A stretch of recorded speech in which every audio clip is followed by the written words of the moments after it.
Imagine stepping off the bustling streets of South Williamsburg, Brooklyn, and walking straight into a massive, cavernous, 8-story brick building.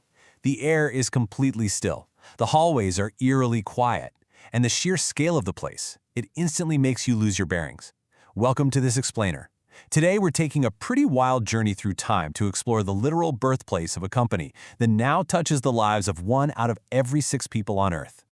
So, that brings us to a huge question. What actually happens to the birthplace of a $147 billion empire when everyone packs up and leaves? Right now, we're essentially walking through the empty, dusty hallways of the original Pfizer plant, which officially shuttered its doors for good back in 2008 after more than a century and a half of operation. It is such a surreal experience, standing in the quiet shadows of a facility that birthed an absolute behemoth of a company. Really makes you wonder, what's left behind when an empire completely outgrows its original fortress? Well, let's break it down. When urban explorers were invited into the space in 2011, they noticed something incredible. Honestly, very little had changed since the final employee walked out those front doors. We're talking 1970s laboratories with peeling Pfizer blue paint, forgotten glass beakers, old-school pencil sharpeners still bolted to the walls, and these massive ventilation hoods just suspended in time. It doesn't even feel like an empty building. It's more like a time capsule that was sealed up in a rush. To really grasp the gravity of these abandoned rooms, we kind of have to use these artifacts as a time machine. Section 1. From Candy to Chemicals, the 1849 Origins. Long before they were manufacturing global mRNA vaccines, this company had some incredibly humble and honestly surprisingly sweet beginnings. It all started with 2 German immigrants, cousins Charles Pfizer and Charles Erhart, who launched a chemical company right there in Williamsburg. Their journey spans a massive 175 years, from 1849 all the way to their historic delivery of the first mRNA COVID-19 vaccine in 2020. But it's actually their very first breakthrough that tells you everything you need to know about their ingenuity. So back in the day, a lot of people were suffering from intestinal worms because, well, refrigeration wasn't really a thing yet. The cure was a drug called santonin. The problem? It was so unbelievably bitter that people just flat out refused to take it.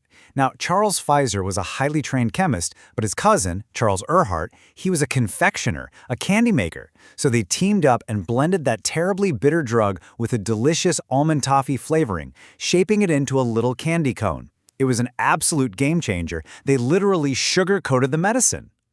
And to get this whole ingenious operation off the ground, the cousins relied on an incredibly modest loan from Pfizer's father, just $2,500. That's it. But that was enough to buy a humble red brick building that pulled quadruple duty as their office, lab, factory, and warehouse all rolled into one. Now, hold that $2,500 loan in your head and compare it to this number, $63.6 billion. That was Pfizer's global revenue in the year 2024 alone. I mean, it is a staggering contrast that really forces you to pause when you're looking at those dusty, abandoned floors in Brooklyn. How in the world do you get from a single candy-coated parasite pill and a tiny family loan to a multi-billion-dollar global giant? Section 2. The Miracle Drug Era, Scaling Up. You get there through relentless scaling and absolute chemical mastery. As we head deeper into the factory, we hit these spaces that honestly look like something straight out of a sci-fi movie. We're talking giant, multi-floor pill mixers and massive vats spanning vertically right through the building. Ingredients went in at the top and emptied out at the bottom. And as they built these massive machines, their science evolved right alongside them. First, they became the top producer of citric acid in the 1880s. Then in 1919, they pioneered mold fermentation. And that specific expertise, that is exactly what allowed them to answer the US government's call in 1944 to mass-produce penicillin using deep tank fermentation. Get this, the vast majority of the penicillin that went ashore with Allied soldiers on D-Day came directly from this company. By 1950, they launched terramycin, officially transforming into a modern, research-based pharmaceutical powerhouse. But hey, despite all that massive global impact, at the end of the day, they were still fundamentally a factory running on practical, gritty machines. Up on the 5th floor of the abandoned plant, there's this really peculiar artifact left behind called the doctor machine. Sounds like a comic book villain, right? But it was actually a highly specialized device used by quality operations to perfectly proofread medicine labels. It's a quirky little reminder of the sheer, mind-boggling volume they were dealing with. By 2005, a staggering 2 billion pills were manufactured in this single Brooklyn facility every single year. Section 3. The Pfizer P family, the heartbeat of Brooklyn. A factory isn't just cold machinery, massive vats, and label readers. Walking through those vast, empty cafeterias, The locker rooms that still hold the lingering scent of decades past, and those claustrophobic little windowed booths used for mandatory daily hearing tests.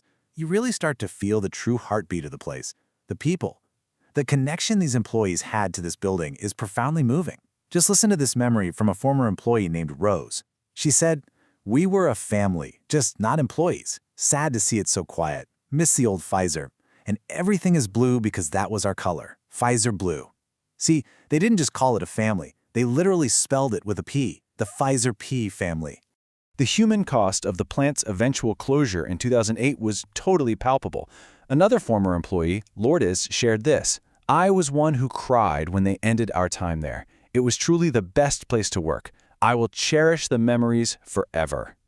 Decades of deep friendships, bowling leagues, shared lunches, and generational employment, where fathers, uncles, and daughters all worked under the exact same roof, just came to a sudden halt. But it's absolutely crucial to remember how they treated that community. During the really tough times of the 1970s, a ton of corporations were fleeing a financially struggling New York City. But Pfizer, they stayed put. Out of pure loyalty to their birthplace, they donated land for local jobs and housing. They famously leased a 4-story building to a local charter school for just $1 single a year, pumped $500,000 into renovating it, and literally lent their own corporate engineers to design the kids' science labs. They didn't just exist in the neighborhood, they were an absolute pillar of it. Section 4. A global giant moves on. The modern era. The thing is, capitalism, science, and corporate growth, they rarely stand still. The company's footprint simply got way too big for a multi-story urban factory, and that led to some massive global consolidation.